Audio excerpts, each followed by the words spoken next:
Man, thank you for being here with us, man. We appreciate it. Of course. Yes, yes. Yeah. So yeah, first thing is we got the book. We're the ones. You got it. Yeah. Yep. Yeah. We've been reading furiously since well, we got it last week. It came last week. So yeah, this is it's a really greatly written book. Yeah. And as a Tupac fan, I've read every book about him, and this is by far the best one because you interview everybody. I mean, We tried. Yeah. So how many people did you interview for this book?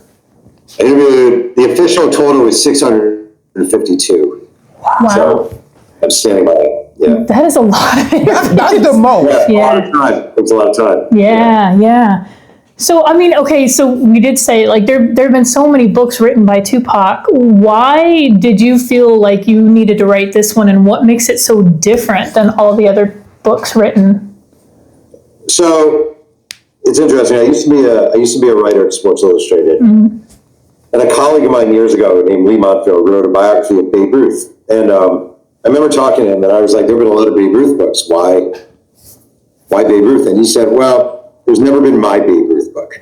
And I actually kind of like, I think people have different approaches and ways of looking at Tupac. There have been some really good Tupac books. I thought the book Jasmine Guy wrote about his mother was terrific.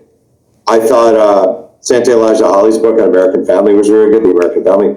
I thought the estate book was actually pretty good, considering it was an estate book, the one Stacey Robinson did a couple years ago. What I really was looking for, and I didn't see out there, was the 600 interview, birth to death, find everyone. Don't just interview the obvious people, but find the obscure people. Find the teeniest, tiniest people who had some engagement and something to take away from Tupac, and go after all of them and put it together. I just thought, I'm a trained sports writer. I'm a Sports Illustrated background guy, and when I was at Sports Illustrated, the whole emphasis was on ask questions other people don't, find subjects other people aren't talking to, and do that. So I tried bringing, I guess, that sports ethos to a Tupac book. Yeah.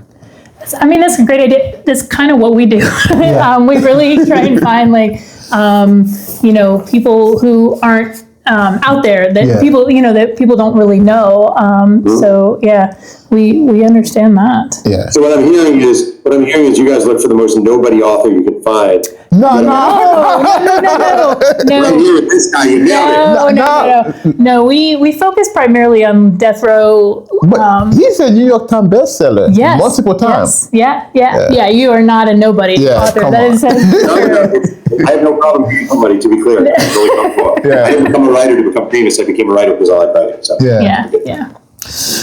So, okay.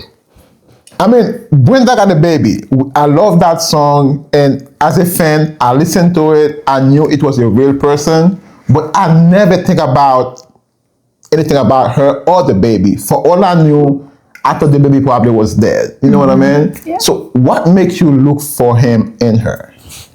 It's so funny. I was on a podcast recently, and there was 3 black men in like their 30s. And one of them goes, only a white guy would think about finding the baby.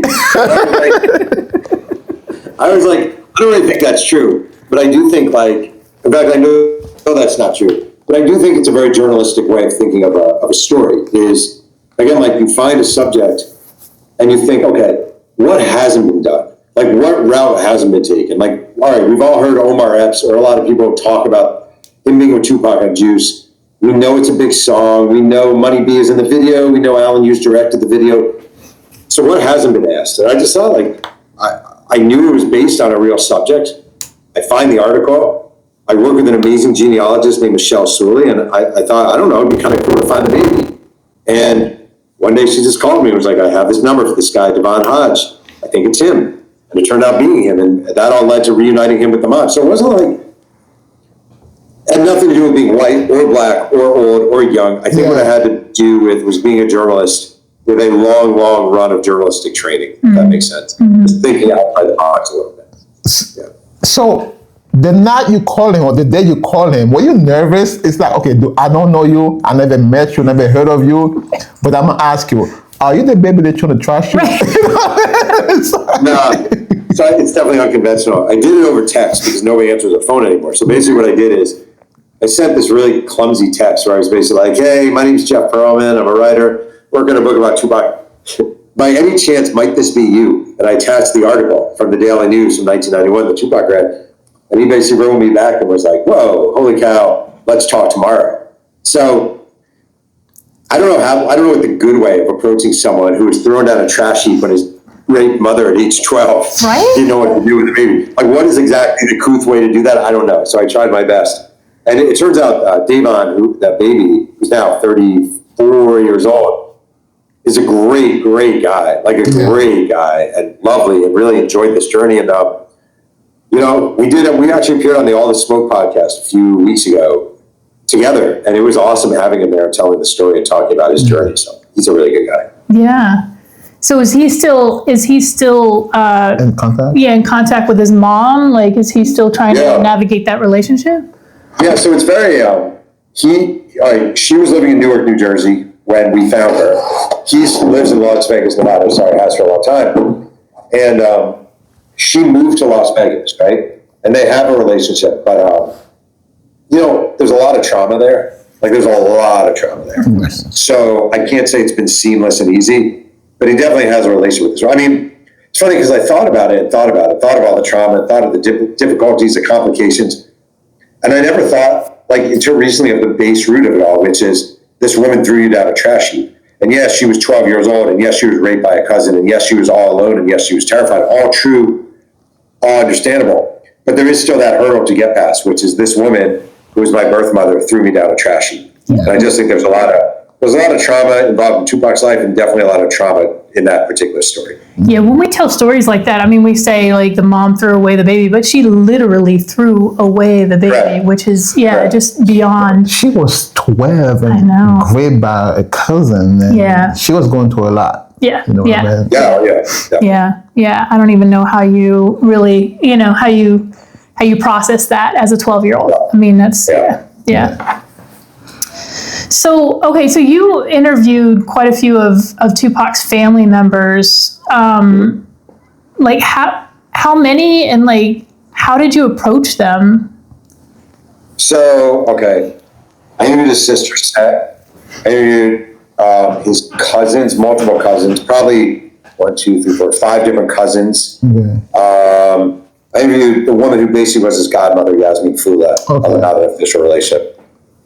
The best way journalistically to approach people is you build up. So, like, I would not, like, the first people you approach are not relatives. The first people you approach might be high school classmates, right? And then you might approach people he did some music with early on. And then and you kind of build up enough of it, almost like Tupac reporting resume, that then you can go to a sister or cousins and show that you're serious. You're not just out of the blue. I'm sure they get approached all the time. You want to show people, look, you're serious. So for me, early on, Yasmin Fula was a former Black Panther who knew Tupac's mom, AFENI. They actually worked together and were Panthers together. And early on, I sort of struck up a friendship with her, and she helped me a lot with the book, and then started speaking for me. And if you can have a few advocates when you're a journalist, it's always kind of helpful. So she became an advocate very quickly. And that kind of was a gateway to relatives.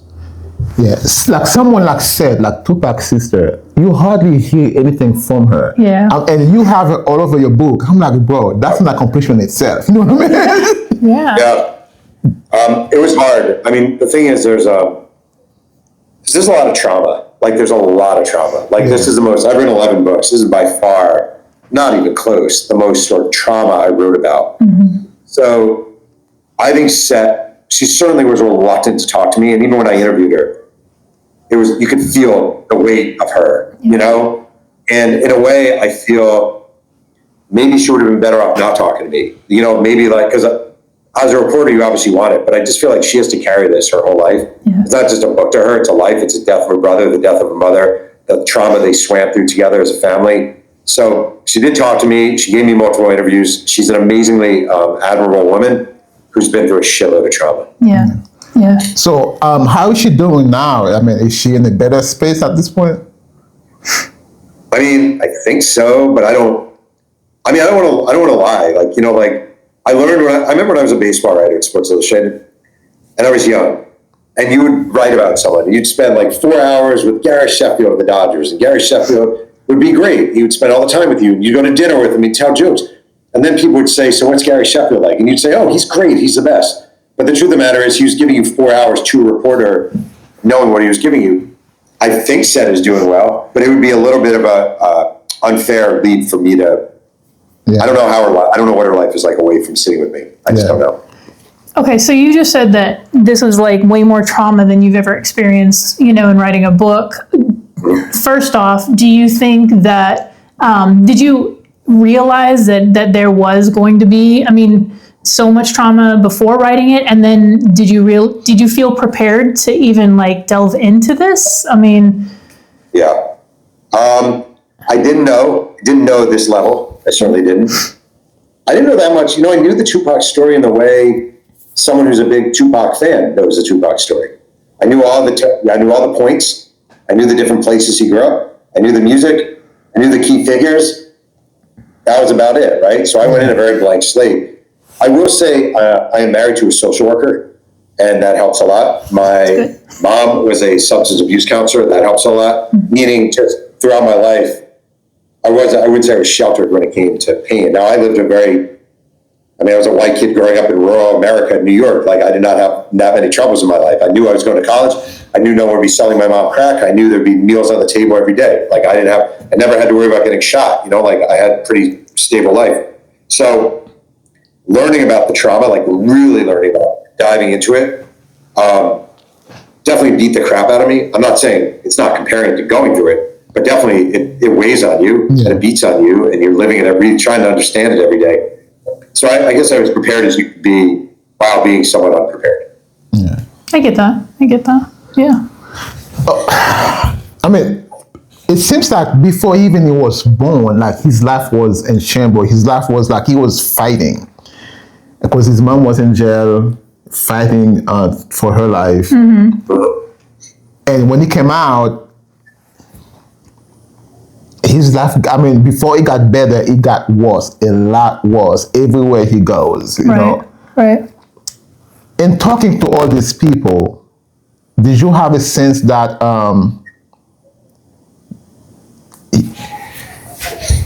he had enough in this earth? He was like, okay, I'm happy to be gone. I didn't say the last. Happy to be what? To be gone from this earth. I think he was happy to be dead? Yeah. No, but I think he. No, I don't think he was happy to be dead. But I understand what you're saying. I think he. I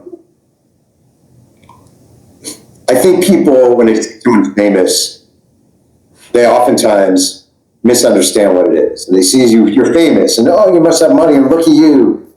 You're smoking blunts, and you're driving in a BMW, and you're drinking Hennessy or whatever, and you're eating caviar. Oh, what a great life. Oh my God, your music, what a great life. And the truth of the matter is, he just had so many demons to overcome. Fatherlessness, homelessness, poverty, watching his hero, his mom, go from Black Panther icon to crack addict, all these things that fuel him and sort of informed him. I don't know how you overcome that. Yeah. He never went to therapy. Back then, I don't think many black men back in 1994 in America were going to therapy. It was viewed as a sign of weakness. Yeah. So he wasn't going to therapy. He wasn't dealing with it. He was living this life that was kind of rudderless, going left, going right, trying to be a warrior for black men and women in America, and at the same time having to deal with the trauma that was going kind of undiagnosed. Yeah. I wouldn't say he was happy to die. I don't think he had a death wish.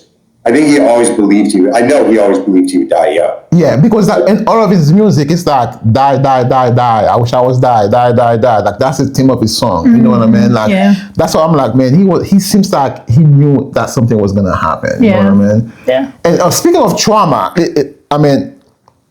we're not doctors. It seems like his mom had some kind of mental health issue, and maybe all of his family.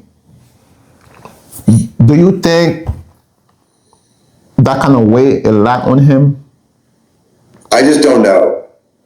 I don't know if he had mental illness. A lot of people looking back thought he was at least ADHD. Mm-hmm. Like he could go for 2 seconds, couldn't focus. Yeah. I just don't know. I don't know. It would be It's kind of like I wrote a book about Walter Payton, the great Chicago Bear, and I always assumed he had CTE, but they didn't test for it when he died. They weren't at that point doing testing of the brain. Right. So I'm always even reluctant to say, "Wow, he had CTE," because I don't know for sure. Yeah. I just don't know. I just honestly don't know. Yeah. Okay, cool. Yeah. I don't like lying or BSing. No, we appreciate the honesty. I mean, we really do. So, yeah. Okay, after writing this book, I mean, I'm sure you had an opinion about Tupac before you wrote this book. After writing the book, after doing all of this research, did your opinion on Tupac change at all? Definitely. It's funny, I had a bunch of people who read the book, as I was working on it. And their take was the same as mine, which is just profound sadness that I didn't find much joy in his life. There were moments of joy, there were highs and making music and stuff like that, but mainly it was a struggle. And I feel like I walk away from this feeling really profoundly bad for him. Like, he never got to enjoy the benefits of hard work. He never got to live the life that he deserved to live. There was one guy, I went to Marin City where he spent part of his youth, and I met some of the old crack dealers. And one of them was a guy named Brian Tynes. And we spent a lot of time together. And he told me a story. He was in the video for I Get Around, this guy Brian was. And he went down to LA where they filmed it. And Tupac showed him his Thug Life tattoo across his stomach. And Tupac's like, "What do you think of my tattoo?" And Brian's like, "It's okay." And Tupac's like, "You don't like it, man? You don't like it?" He's like, No, it's so good. And Brian told me later, he said to me this, he goes, as long as I was dealing crack, I was a target. And as soon as I stopped dealing crack, as soon as I got out of the business, I no longer had the weight of being a target. He went and saw Tupac, and when he saw the Thug Life tattoo, he's like, "You're making yourself a target. Like, you're actually making yourself a target." It's like, that is dumb. And to Brian Tynes, like, Tupac should have made his money, join a golf club, live in Beverly Hills, drive a nice car, have security in your life. Like, what are you working for if you're not working for security and some peace of mind?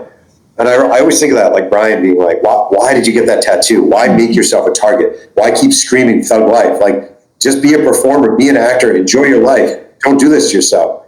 And I do think there's some real sadness in Tupac's story, and that he should be 54 right now. Yeah. He should be acting in a bunch of movies. He should have won an Academy Award by now. Right. He should be a senator or a congressman or whatever, a leader out here in LA screaming about ICE agents grabbing brown people off the streets. Like, Tupac should be doing something like that.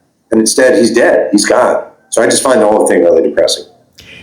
Yeah, it certainly is. I mean, to me, Tupac had experienced so much trauma as a child, someone who has like PTSD, maybe, we don't know, of course, but, they have a hard time seeing a way out of that lifestyle, and I think that's probably why he continued to make himself a target, or whatever, because I don't know that he saw any other way. Like, it was chaos from, like Ronnie said, from the day that he was conceived, it's been chaos. Yeah.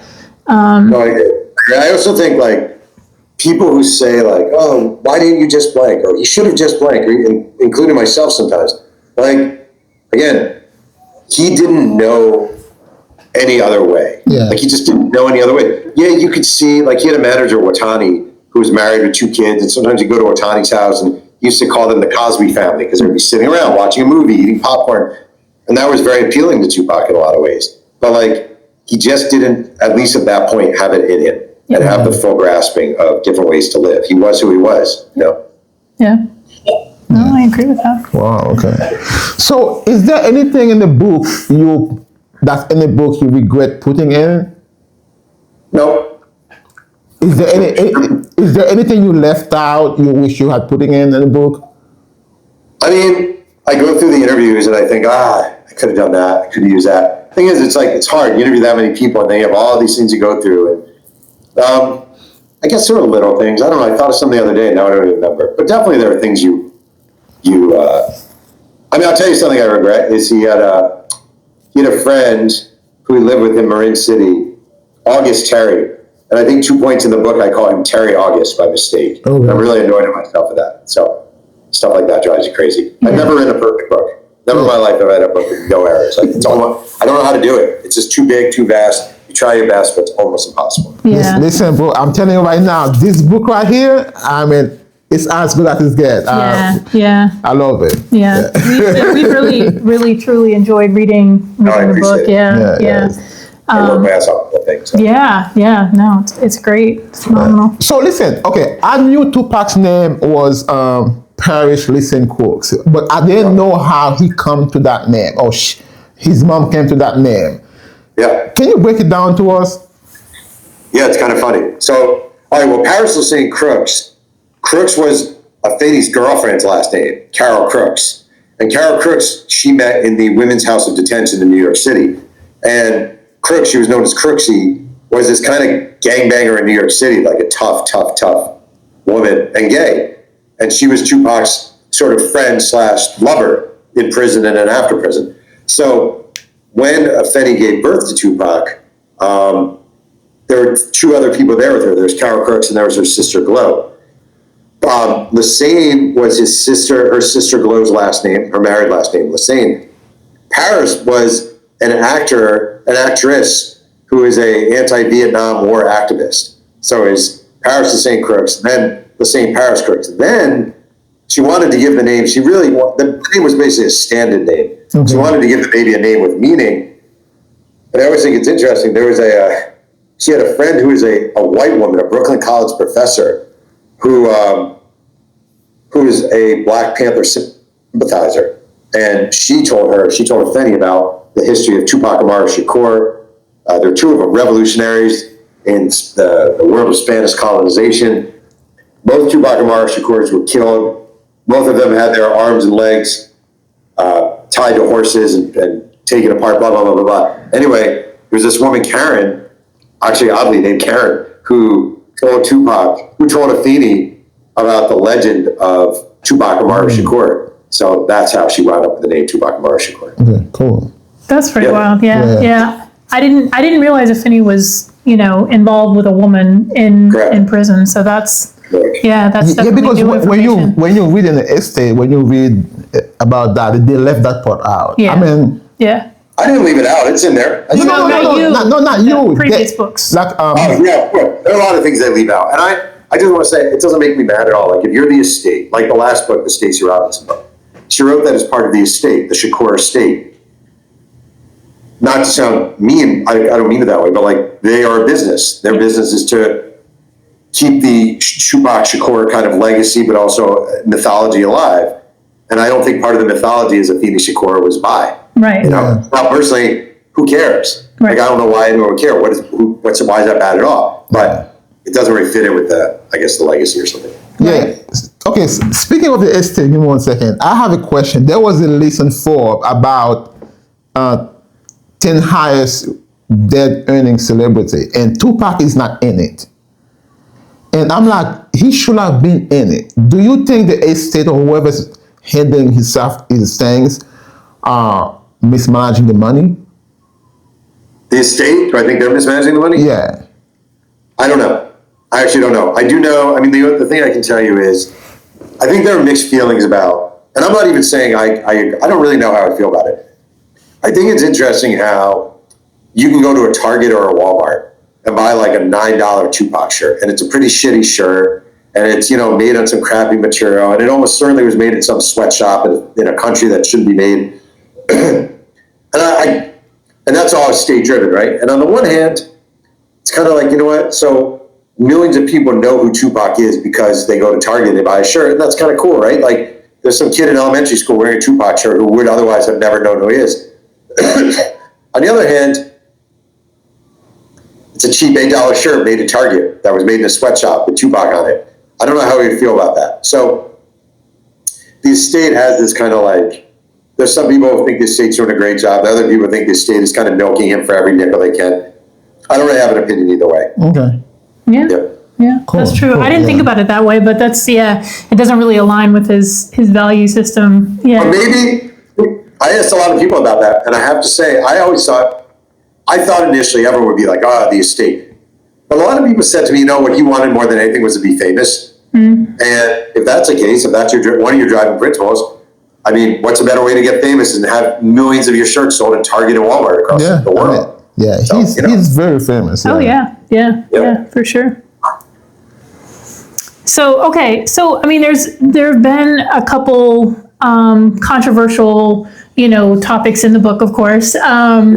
So one of them, and it kind of goes back to even the AFENI thing. Like, so you talk about one of Tupac's classmates being a gay man who kissed Tupac, and then thought that perhaps Tupac had kissed other boys before. That's what his thoughts were.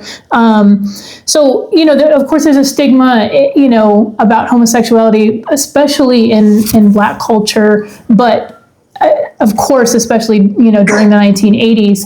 Did you take that into consideration when adding that part of your interview process in the book? Or, I mean, because you could have left that out per se, I would say this, what drives me crazy, and again, maybe this comes from the white author perspective, the outsider perspective.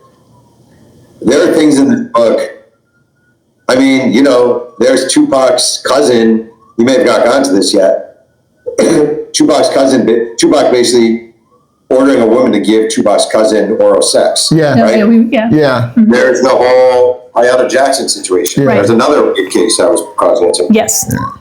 Tupac ran trains. Like, Tupac ran trains on women, right, with his friends. Yes. It is bonkers to me that in 2025, Tupac Shakur kissing a boy in high school, when he was a sophomore in high school, is anything more than that kind of lines up with theater arts kids and kids at that time. Like, it is bonkers to me. And I'm not going to leave something out that I consider sort of innocent and insignificant. Mm-hmm. I don't think it's insignificant because I think it tells you about the time and the place. Theater arts kid, Baltimore, 1980s. I think it's crazy that the idea of someone running trains with his buddies on a woman is like, whatever. But he kissed Seth Bloom one time as a sophomore in high school. It's some indictment of his character. I just think it's bonkers insane. So, no, I never thought about leaving out. Because I think, I have a gay kid, and that shouldn't even matter. I'm just saying, who gives a crap? Like, honestly, to me personally, who gives a crap? I mean, we don't care because we have a gay daughter. Too. I just think it's crazy. Yeah. I'm not like, because I'm not saying you, but I'm saying you out there, because you're a bunch of ignorant morons. Doesn't mean I have to lower the standards of my whatever to your ignorant level. You know what I mean? Yeah. I'm just not going to do it. Yeah. Because, I mean, I've seen online, you got a lot of hate for things like that. You know what I mean? Because a lot of Tupac, I'm a big Tupac fan. A lot of Tupac fans do not want to picture him in that way. You know what I mean? Yeah, it's not my job to give you the Tupac you want. It's my job to write an actual accurate book about this man's life. Exactly. And I have bad news for every Tupac fan who might consider reading this book. He was not perfect. No. He was very imperfect. He was very, very imperfect. Right. He also was heroic, and he was a warrior, and he was a spokesperson, and he had these great qualities, and he was a genius of a writer, and he was a son who was broken and loved his mom, but he was imperfect. And I have bad news. So is everybody. Yeah. How you talking? Very imperfect. Right. We are imperfect. Yeah. No, I mean, we talked about that. Ronnie and I had talked about that when we were reading the book. Like, it's, some people say, you don't want to meet your hero. And I think that that's part of what's going on here. But, as we're reading it, I'm like, you can tell that a lot of the folks that have been commenting about the book, making these types of comments about the book, haven't read the book. They haven't read, because you're right. It's one little tiny part of this whole huge picture of Tupac. And you understand, his whole family is in the book. Right. That's their story. That's their version of it. Yeah. He's not making anything up. Yeah. You know what I mean? So wait, I just want to say also, and I really mean this, all right, I've written books about Walter Payton, Brett Favre, Barry Bonds, 86 Mets, whatever, Magic Johnson, Lakers, Shaq, Kobe, Lakers. I've gotten to a point where I don't even understand why learning that your hero was a human being and had flaws and had shortcomings and had warts, makes that person no longer your hero. Like, I know. what exactly did you expect? Yeah. I know. What exactly did you Yeah. expect? What did you, of anyone, what did you expect of it? If I wrote a book tomorrow of Mother Teresa, you know, I guarantee you there were moments in Mother Teresa's life that are absolutely horrible. I guarantee you. Me too. It doesn't demean her. It shows that she's human and she Right. succumbs to the same shortcomings that we all do. Yeah. Period. Yeah. Yeah. No, I mean, I agree with you. I think that, you know, we unfortunately, our society portrays, you know, celebrities and artists and, you know, as these icons who just stand on its pedestal and never do any harm or never do, you know, never made a mistake. And like, that's not reality. I mean, reality is. I think celebrity culture, the older I get and the more I've dealt with celebrity culture, I think celebrity culture is one of the most toxic things we have going on in this country. It is just ridiculous. Yeah. It's just stupid. It's just so stupid. Like, you're crying over seeing Taylor Swift, or you're crying over seeing Beyonce, or you're like, they're just, I have bad news for you. They both fart. Right. They both fart. They do. And so do I. I got bad news for you. You know, like, it's just insanity. Like, It you're just is. making music. It's crazy. Anyway, God, you're crazy. Yeah. Okay, as a big Pac fan, I knew, he talked about it, I knew about Ayanna Jackson. I knew about the rape case. Yeah.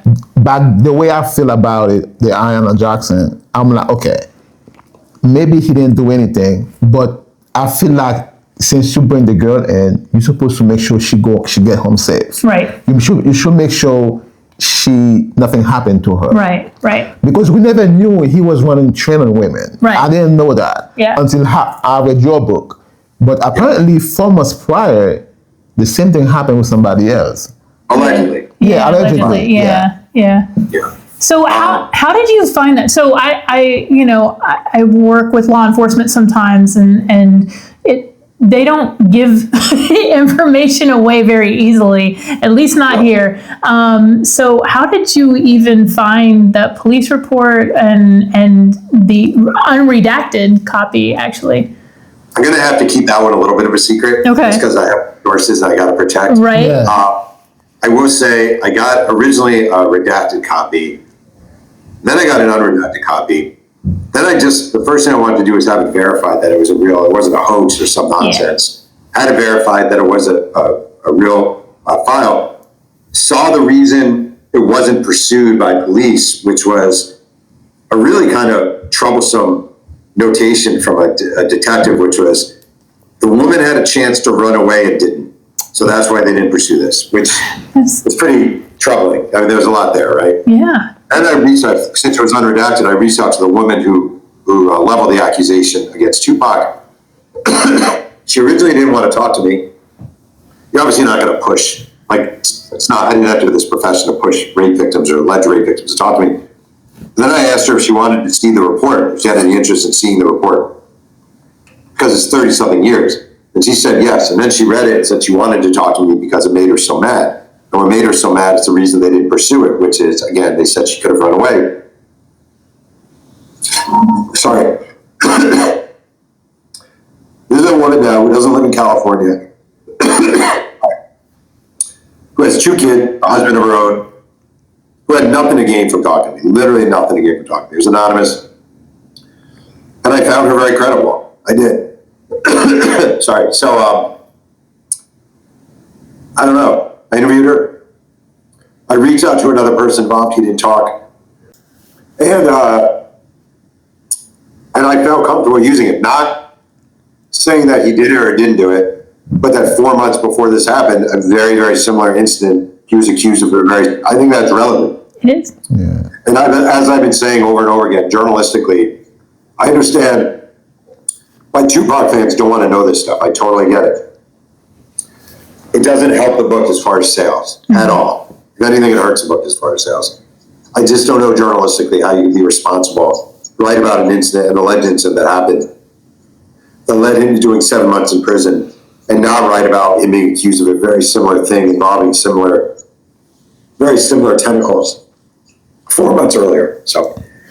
No, I mean, I agree with you. I think that it definitely, as a journalist, if you're doing your job, you have to include the good and the bad. I mean, it's part of the story. It's part of the, it's part of the journey. Yeah. So, yeah.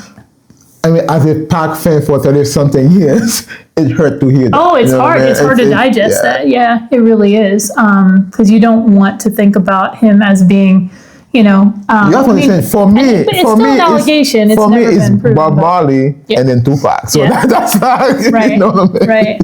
I mean, Yeah.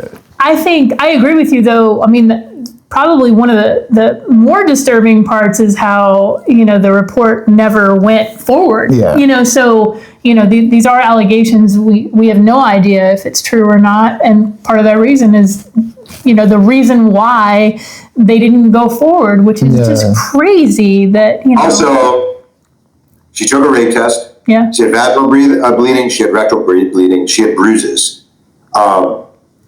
She went home to her boyfriend's house and told her about this immediately. So, like, That's crazy. I'm just saying, it wasn't like everyone's like, oh, people would accuse Tupac of so and so all the time. And again, I'm not saying he did it or didn't do it. Right. But I'm saying, like, she immediately had a rape test done. She had bruising. She had bleeding and bleeding.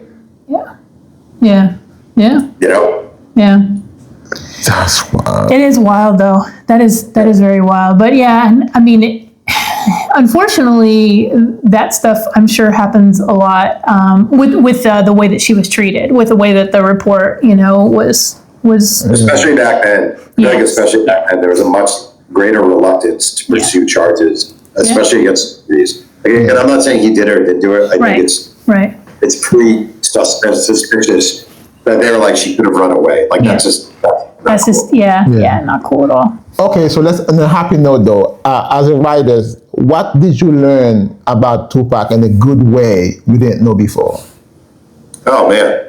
I mean, I feel like ultimately the guy really, first of all, I think he was a genius. I actually think he was a genius. I'm not just saying that. I'm saying Mensa genius. I think he was one of the smartest, most intriguing, most artistic, most inventive writers we've had across mediums over the past, 35 years in America. I do. I think he was a Pulitzer-worthy writer of material. And this is dating back to high school. You may have seen, or you probably read this, how I found his high school girlfriend and she had all these old love letters. I mean, they were beautiful, breathtakingly beautiful letters. He was a gorgeous writer who really expressed himself in ways that most people cannot. I think he genuinely wanted to uplift people, and in particular, Black men and women in America who he felt were being marginalized and taken advantage of. I think it was his life mission. And I think he was incredibly idealistic in a weird way, despite seeing all the darkness in the world. I think he really felt like he could change the world and that he was here for a reason. So all that stuff I think is beautiful. I think he was a beautiful person in a lot of ways. It's really weird to talk about someone who went to prison for sexual battery and was accused of sexual assault, et cetera, who wrote some really vile songs, who was largely responsible for the East-West stupid rap battle, for all this stuff, right? It's weird to... I just think people are complicated. Yes. People are complicated. And it's kind of like Kobe Bryant. Kobe Bryant is beloved out here. So was incredibly accused of raping a woman. Like, people are confusing and people are multifaceted. And I just think, like, simple person is like, well, I hate that person, I love that person's great, that person's bad. But people are complex. Right. They just are. Yeah. I mean, I think I will say this. I think you did a really good job of, explaining Tupac's childhood and his upbringing, and really kind of giving us. I could see it, right? You did a really good job of explaining it. I could see how he. The writing is beautiful. It is beautiful. It is, and I think that you did. A great job of. So when you see those things that he did that maybe weren't so positive, there's an understanding that he definitely came from this background that was filled with trauma and had all these different experiences, and so understanding that he wasn't just an entertainer, just, and even just a writer, just, he had beautiful words, but those words probably came out of trauma. You know what I mean? Like they were affected by that. So just seeing all those layers, I think you did a really good job of showing us all these different layers, all these different parts of Tupac that that I don't think most people understood prior to this. Because, like you said, I mean, those other books, they're great and they gave us a lot of information, but I don't know that they really described the nuances of who Tupac is. I feel like I knew Tupac more after reading this book. Yeah. Oh, well, that's a good compliment. I appreciate that. I tried my best, man. It was No, you did good because a very hard book. It was a very hard book. Yeah. as I was reading it, I mean, I could see the room he was in, like the Baltimore room. Yeah. I could see everything. Right. You know what I mean? Yeah. Well, that's a big compliment. Yeah. It's funny. I saw there was I'm only human, and you look at your like Amazon reviews, right? Right. And I saw someone today. I doubt they read the book, to be honest. They gave it 1 star, right? And I just like, I'm not saying I'm the world's greatest anything, right? Right. I don't think this is a 1-star Tupac. I'm just saying, like, I don't think this is a 1. And he wrote his review like, I didn't learn anything new. Oh, and come on. No. That's not true. Possible? Like, how is that actually possible? That is not. That is not. I mean, we come back, like, I don't know, every, couple chapters, we're like, like, just, I don't know, you come off of it and you're like, wow, I don't know, like, there's so much in there. And I live in Maryland. I used to work in Baltimore. I used to work at Sinai Hospital. I drove to that neighborhood. I drove where he lived before. I drove to Dunbar High School. But within that book, there's so much I didn't know. I didn't know about all of these kids he went to school with. Yeah. Their name and anything. I knew about Mouse. Right. I knew that. Yeah, you know what I mean? Because he hung on with him later on. Right. I knew that. Right. But all these many girlfriends he has, like, you know what I mean? Like, all these things he did, we know about Jada. We know about all these things. Right. But the other one he's talking about, I didn't know those things. Yeah. The girl that he wrote all the love letters to, Yeah. like, I had no idea that, and no idea that, like, growing up, I mean, when I was born in 76, so, I'm like, grew up with, Tupac, and like, by the time I understood him, because I'm from Illinois, so, and pre-internet, of course, and, so, like, by the time I knew him, he's a sex symbol at that point, like, he's the guy, right? And I didn't realize that he grew up in, this area where girls didn't want anything to do with him. He was the smelly kid. He was the, like... Listen, if you ask me, I thought Pac was a man since high school. You know what I mean? Right. Yeah. I mean, just to see, this is where he came from. This is who, he started as. It's just, we've heard bad things along the way. But, of course, we focused on the great things along the way, mostly. But it's really neat. When I saw you were getting a lot of hate in the beginning, that's kind of where, why we wanted to reach out to you, because, we saw this hate, but we had started reading the book and it was like, but that doesn't align with what we're reading. Like, and so we really thought that a lot of the hate was coming because people weren't reading it. They were listening to someone else's reaction, or they were listening to a section based on an interview, or, or whatever it was. And it was like, I don't think that's not what I'm getting from the book anyways. No. Yeah. I mean, you may not agree with certain things, but that's not his opinion. He's telling you factual thing about what these people are saying to him. Yeah. And I want to say that there are a lot of, like, the thing they throw around, the two things that are thrown around a lot that I've never had in sports are culture vulture and clout chaser. Yes. And oh, Jesus. I understand. Like, there's nothing I can do about the fact that I am a white writer who wrote a Tupac book. It's unavoidable. You are correct. I'm a white writer writing a Tupac book. Right. Because I was waiting for someone to write this book and no one did, and I did. All right, if you want to say culture vulture, I understand. Like, the clout chaser thing lately has really started to drive me crazy. I am a 53-year-old suburban dad who's written like 10 books and has been a journalist for 30-something years, right? If I have had clout chasing days, they are long in the past. Like, the last thing I actually want is quote unquote clout. Like, I don't want to be like I don't want any of that garbage. I just love writing and I love reporting. And I want to write a Tupac book the same way I wanted to write a Walter Payton book or a Brett Favre book. And like, I hate the presumption these days. Oh, he's just a guy who's trying to blank. He's just a guy, you're just trying to get rich off of. I always say this. this book, I made $250,000 to write this book, okay? That's over 3 years. Everything you pay comes out of the author. So every trip I took, every so-and-so. So $250,000 over 3 years, mine is probably 30,000. So then 15% to your agent, taxes, all that stuff. I probably made $60,000 a year working on this book, if I'm being honest. So when people are like, you're just trying to get rich, I'm like, if $60,000 a year for a book is rich, or maybe 70 if you want to round up, fine. But I'm telling you, I didn't interview 600 some people chasing clout. I did it because I didn't go through the yearbook, the Baltimore School of the Arts yearbook. I didn't have a friend go to Dunbar, take pictures of the entire yearbook from the year he was there, and then call all these people from Dunbar because I was quote unquote chasing clout. I did it because I wanted to write a great book. That's it. I mean, no, I appreciate it. 70K a year in LA is not much. Not, especially with a family. No, that's crazy. No, I hate when they say that because I mean, this is a well-written book, and I'm hoping more people buy it. Yeah.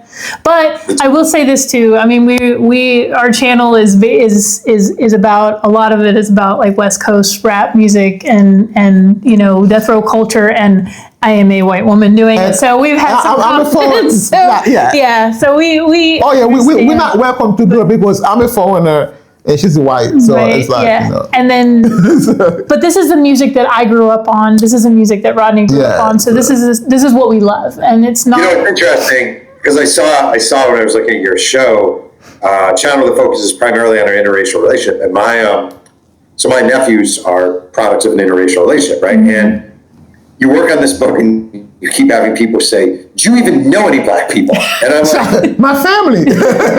my family, literally my family. But you can't do that. Like you can't, nobody wants me to say, well, you know, my nephews, blah, blah, blah, blah. Like, if you're asking, you can never justify. You can't. Like that's not a justification, and it's not a justification. Saying like, well, my family, blah, blah, blah. It's not actually, you just have to stand by your work. Like that's what it's about. Stand by your work. I mean, listen, this is a great work, man. Listen, are we going to see like a TV series or Netflix series on this? I'm hoping. I mean, look, I was going to give first rights to Rodney and Melissa Evolving. I was hoping you guys could take it to the next. Sure. We got you, Jeff. We got you. You're good, Yeah, no, we did say that though. It would be really cool to see this as a series, just because, I mean, the movies, I don't think have done him justice, you know. You guys go on, I mean, movie. Yeah. That's we like, did. It's really bad. It is really bad. The it is movie was really bad, bad. And there's so much to his life. You can't do that in 2 hours anyways. Like, I think people, you know, I don't know why they did that. I mean, this one can be like a 23 episode series. At least, Each chapter. Oh, I thought you guys saw the Dear Mama on Hulu, right? Yes. I thought he did a great job. So I thought he did really, really good work. Which I really liked it. So I appreciate that. Anyway. But we need this though. I need this to be on Netflix. Netflix or Hulu or Amazon or somebody, you know what I mean? Let's make it happen. That's why I came here. I came on your show for one reason. Let's do this is a small channel, bro. Right.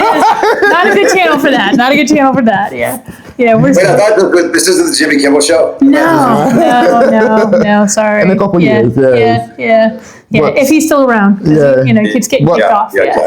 Seriously, man, thank you for being here, man. We truly appreciate it. This was great. We really do appreciate your time. So, thank you. This is a great book, man. So, So, thank you. We recommend it to all of our viewers, you know. So. No, I appreciate it. So thank you for having me on. No, thanks for being here, brother. Thank you. All right.